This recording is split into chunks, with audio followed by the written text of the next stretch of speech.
बिस्मिल्लाहिर्रहमानिर्रहीम। नाज़रीन, आज की इस वीडियो में मैं आपको बनी इसराइल के 99 अफराद के कातिल की तौबा का वाक़या सुनाने वाली हूँ। बनी इसराइल में एक शख्स चोरी, डकैती और कत्ल में बहुत मशहूर था और नहायत मामूली सी बात पर कत्ल कर देता था। होते होते उसके हाथ से 99 अफराद का कत्ल हो गया। उसके बाद उसके दिल में एहसास पैदा हुआ कि मुझे भी तो अल्लाह के यहाँ जाना है। चनाचा ये फिक्र बढ़ता चला गया और लोगों से मालूमात करते हुए सरगेदां फिरने लगा कि क्या मेरी तौबा कबूल हो सकती है या नहीं। किसी आलिम शख्स से मुलाकात की फ़िक्र हुई कि मालूम किया जाए कि ऐसे शख्स की तौबा कबूल हो सकती है या नहीं। इसी हवाले से लोगों ने उसे एक आबिद शख्स के पास जाने का मशवरा दिया। उस शख्स ने इसके पास जाकर मसला मालूम किया, क्या मेरी तौबा कबूल हो सकती है, क्या मेरी मगफिरत हो सकती है जबकि मैंने 99 इंसानों की जान मारी है।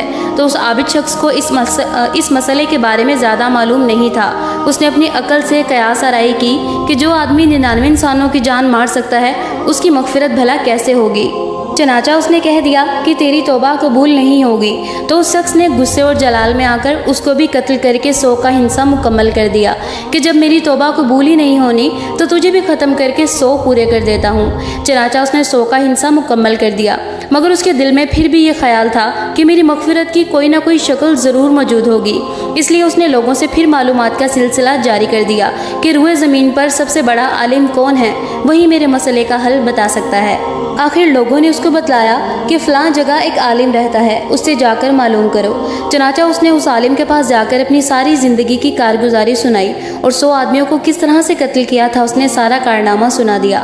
मालूम किया कि बतलाइए कि मेरी तौबा कबूल हो सकती है या नहीं, क्या अल्लाह के हाँ मुझ जैसे गुनाहगार के लिए भी कोई मगफिरत का खाना है। तो उस आलिम साहब को चूँकि इल्म था तो उसने बतलाया कि तेरे गुनाह माफ़ करने में अल्लाह के यहाँ कोई रुकावट नहीं है।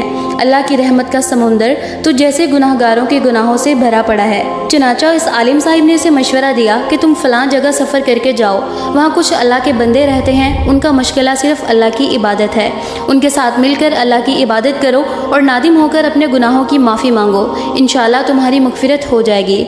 जब उस शख्स ने आधा रास्ता तय कर लिया तो मलकल मौत आ गई। अब उसकी रूह ले जाने का मसला खड़ा हो गया। आसमानों से रहमत के फरिश्ते भी आए और अजाब के फरिश्ते भी आए। रहमत के फरिश्ते कहने लगे, इसकी रूह ले जाने का हुक्म हमको है, इसलिए कि ये सच्चे दिल से अल्लाह की इबादत के लिए जा रहा है। अजाब के फरिश्ते कहने लगे कि इसकी रूह ले जाने का हक सिर्फ हमको है, इसलिए कि इस शख्स ने कभी भी कोई नेकी का काम नहीं किया।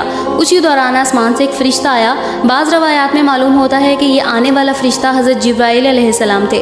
चनाचा उस फ़रिश्ते ने तशरीफ़ लाकर इन दोनों के दरमियान एक फ़ैसला किया कि दोनों की तरफ की मुसाफ़त को नाप कर देख लो, जहाँ से आ रहा है वहाँ की मुसाफ़त ज़्यादा करीब है या जहाँ जा रहा है वहाँ की मुसाफ़त, लिहाजा जहाँ की मुसाफ़त करीब होगी इस शख्स को वहाँ के लोगों में शुमार कर दिया जाएगा। चनाचा दोनों तरफ की ज़मीन को नाप लिया गया और जहाँ जा रहा था वहाँ की मुसाफ़त जहाँ से आ रहा था की निस्बत ज़्यादा करीब थी।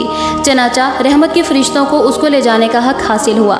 चनाचा अल्लाह ताला की तरफ से उसकी मगफिरत का ऐलान हो गया।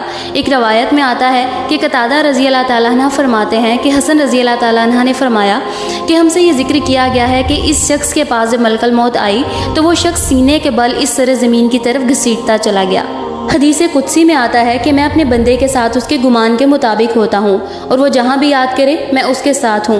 बाखुदा अल्लाह ताला अपने बंदे की तौबा से इससे ज़्यादा खुश होता है जितनी खुशी तुम में से किसी ऐसे शख्स को होती है जिसका जानवर बयाबान में गुम होकर फिर दोबारा उसे मिल जाए। और जो शख्स एक बालछत मेरी तरफ आता है मैं एक हाथ उसके करीब हो जाता हूँ, और जो शख्स एक हाथ मेरे करीब आता है मैं उसके एक बाग यानी कि उसके फैलाए हुए दोनों हाथों के दरमियान की मुसाफ़त के करीब हो जाता हूँ, और जब मेरी तरफ चल कर आता है तो मैं उसकी तरफ दौड़ कर आता हूँ। इंसान जब भी सच्चे दिल के साथ तौबा करेगा तो अल्लाह ताला ज़रूर कबूल फरमाएगा इंशाअल्लाह। ये वाक़या खुसूसन उन हज़रात के लिए हौसला अफजाई और मावनत का सबब है जो कि बड़े बड़े गुनाह करके मायूसी की ज़िंदगी गुजारे हैं, क्योंकि शैतान उन्हें मायूस कर देता है। बहरहाल गुनाहगार को शैतान की बातों में आकर मायूस नहीं होना चाहिए, बल्कि अल्लाह की रहमत से हमेशा अच्छे की उम्मीद रखनी चाहिए और अपने गुनाहों की तौबा मांगनी चाहिए, अपने दिल को साफ़ रखना चाहिए।